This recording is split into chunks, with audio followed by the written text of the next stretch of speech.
Assalamualaikum guys, bersama aku lagi Faizanal. So sekarang ni aku rasa zaman di mana teknologi dan juga AI banyak membantu manusia dari sekecil perkara sehinggalah perkara yang besar. Dan sekarang ni aku ada satu robot yang mungkin akan digemari oleh para isteri ataupun suri rumah di luar sana, ataupun mungkin akan digemari oleh keluarga yang memang selalu kerja overseas ke, outstation ke, ataupun jarang ada di rumah, tapi dia nak pastikan rumah dia bersih, 24 jam bersih. So ini dia, aku baru je dapat Ecovacs D-Bot Osmo T8 IV. So dia ada dua model. So ada T8 IV dan juga T8 biasa lah. So inilah T8 IV. T8 IV ni kelebihan dia ada kamera. So kamera ni dia akan memberi kelebihan sedikit dari segi macam nak kesan objek tu ataupun nak mengelak daripada sebuah objek, dan juga korang boleh monitor kawasan rumah korang menggunakan kamera yang ada pada T8 IV ni. So at least korang boleh tengok lah apa yang berlaku dekat rumah korang, in case macam ada dapati macam ada pencuri ke, ataupun maybe korang nak tengok anak korang tengah buat apa, korang tengah tidur apa semua, ada kamera dekat bahagian hadapan ni. Aku nak cerita lebih pasal kelebihan dan kekurangannya daripada Ecovacs Osmo D-Bot T8 IV. Aku macam impress jugalah sebab benda ni macam wow juga, sebab aku dah pakai dalam beberapa bulan kan. Sebab sekarang ni baru aku ada masa untuk nak buat perkongsian untuk korang tahu pasal robot ni. So dalam dia aku dah buka apa semua, aku dah pakai apa benda ni sebenarnya. Dan dia ada bagi instruction, so korang just follow je instruction dia, download apa semua, dan boleh scan QR code yang ada pada dia punya card ni. So very simple. Besar gila kot kotak ni. Okay, aku akan tunjuk satu persatu barang apa yang dibagi. First, dia akan bagi charging station macam ni. So, charging station ni special sebab dia ada macam sensor, tak silap aku. So, in case kalau korang dah habis vacuum kawasan rumah korang, dia akan detect charging station ni dan dia akan pergi automatic lepas habis vacuum ke charging station ni untuk nak recharge balik. So, ya inilah rupa vacuum Ecovacs T8 IV. Dia punya rekaan memang nampak mahal sebab harga dia pun agak mahal. So dia ada sensor, lagi-lagi ada LiDAR sensor untuk nak mapping ataupun nak detect kawasan rumah korang, nak elak pada objek. Tapi tak semua objek yang dia boleh elak. Setakat ni bila aku gunakan vacuum robot ni, dia boleh elak macam objek-objek yang besar lah, seperti contoh macam manusia, sofa ataupun kaki meja ni ke. Contoh macam lampu, kaki lampu ni kadang dia langgar juga, so bergerak jugalah. So ada benda ataupun objek yang dia boleh elak, dan juga memang kebanyakan boleh elak lah, tapi ada objek yang dia macam langgar juga, macam mainan anak aku ke, ataupun benda-benda kecil-kecil. So aku nak kena kemas dulu lantai, baru aku boleh aktifkan vacuum ni, supaya aku tak nak vacuum ni sedut mainan-mainan anak aku. Sebab pernah ada case dia sedut mainan anak aku, so aku cari tak jumpa, pun ada dalam ni kan. Sorry aku lupa nak introduce barang yang dibagi dalam kotak jualan, dan aku rasa barang-barang yang dibagi ni agak special. Banyak juga aksesori dibagi sebenarnya. So ini adalah mopping system dia, korang boleh cabut dan juga korang boleh pasang dekat bahagian belakang robot vacuum ni. So dia macam masuk macam tu dan keluarkan je. So very simple. Dan kawasan bahagian atas ni korang boleh letak air supaya dia boleh mop kawasan rumah korang. Tapi kalau korang gunakan fungsi mop yang ada pada robot ni, korang tak boleh nak vacuum kapet lah, sebab dia takkan naik dekat kawasan kapet kalau korang gunakan mop yang ada pada Ecovacs ni. So dia akan bagi sekali dengan mopping pad yang korang boleh basuh dan guna balik. So just pasang dekat bahagian dia punya ni saja, dan korang boleh letak dekat bahagian bawah ni untuk diaktifkan fungsi mop. Akan nampak macam ni, dan just masukkan dekat robot. So dia tahu kalau ada mop masuk, dan juga dia tahu kalau benda tu terkeluar. Bila aku tengok balik dia punya cara mengelak tu, walaupun keadaan tak ada cahaya langsung, bila aku gelap tu tadi gelap, tapi dia still boleh detect apa ni, kawasan-kawasan ataupun objek yang ada dekat depan ni, sebab dia ada LiDAR sensor dan juga banyak sensor lah yang ada pada robot ni sendiri kan. Bahagian bawah dia ni ada tayar yang memang besar gila. So tayar dia ni ada suspension.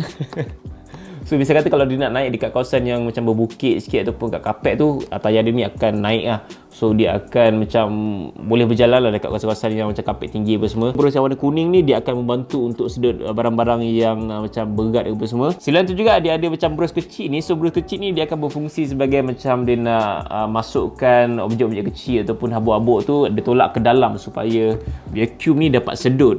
And then dia ada roda kecil ni untuk nak pusing kiri kanan apa semua, so boleh pusing-pusing. So ya itu je basically yang korang perlu tahu pasal robot ni pada bahagian bawah dia. Dan pada bahagian atas ni, maksud aku ini adalah dia punya sensor ataupun kamera macam tu lah. Aku rasa ni sensor atas ni.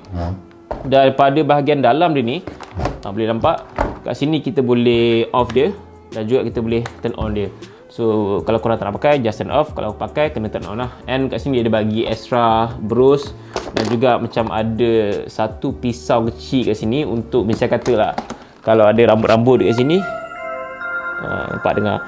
So boleh tarik dan kita boleh buang lah dengan menggunakan pisau ni, dan kita boleh brush supaya nak bersihkan kawasan dia, supaya tak adalah macam sangkut-sangkut sangat kan. Sebab aku pernah satu case aku dah gunakan dalam masa seminggu dan aku lupa nak buang habuk-habuk dia, sampai robot vacuum ni sendiri remind aku untuk bersihkan. Okay, sampai robot vacuum ni remind aku untuk bersihkan kawasan bros dia, dan juga untuk remind aku suruh buang sampah-sampah yang ada dalam dia punya storage ni lah. So aku dah vacuum dalam bilik aku dalam masa 2-3 hari ni, so memang banyak habuk apa semua. So inilah dia punya storage untuk sampah, dan filter ada pada bahagian belakang ni. Filter ni boleh tukar, dia ada bagi extra filter. So inilah kawasan penyedut dia apa semua. So korang boleh bersihkan everything dalam benda ni, dan aku galakkan after 2 or 3 times korang dah vacuum, just terus buang sampah ada macam ni. Aku tak buang sebab aku baru je test tadi, dan aku akan tunjuk sikit macam mana dia buat mopping dekat kawasan atas meja aku ni. Alright, kita set to auto. So dia ada cakap sikit lah, aku tak tahu dia cakap apa ni, tapi dia ada suara lah. Robot vacuum ni dia ada suara, itu yang menarik je. Aku impress gila.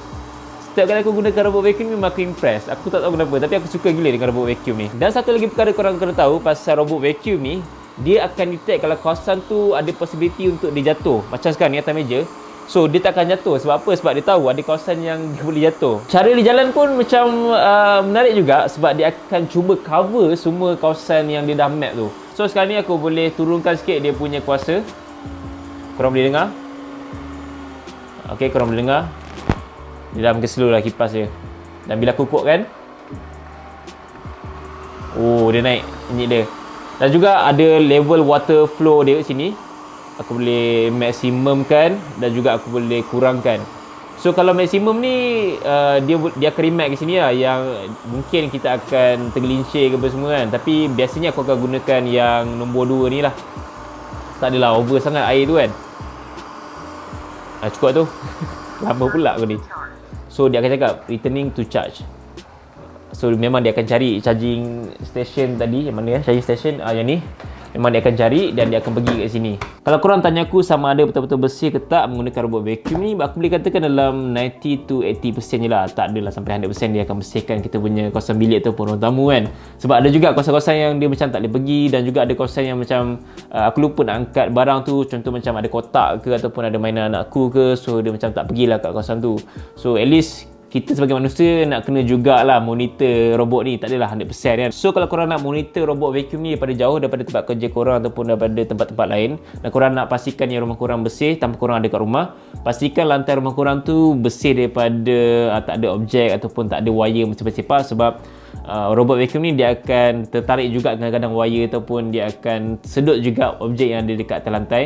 Dan sometimes kalau kapet tu terlalu tebal sangat, memang robot vacuum ni dia tak boleh berfungsi, tak silap aku, sebab aku dah pernah cuba.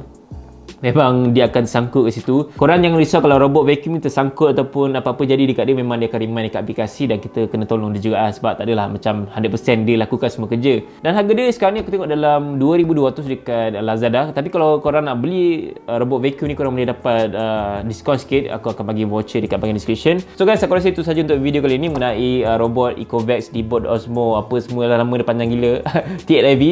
Aku harap korang enjoy dengan video ni, dan aku harap video ni bermanfaat untuk korang semua, dan aku harap robot ni boleh jadikan sebagai alternatif untuk korang yang selalu kerja outstation, ataupun buat korang yang memang nak pastikan rumah korang 24 jam bersih. Yes, robot ni boleh membantu dari segi benda tu lah. So itu saja. Follow Twitter dengan Instagram aku, like, komen dan share video ni, subscribe channel aku. InsyaAllah kita bertemu lagi dalam video. Assalamualaikum. Bye.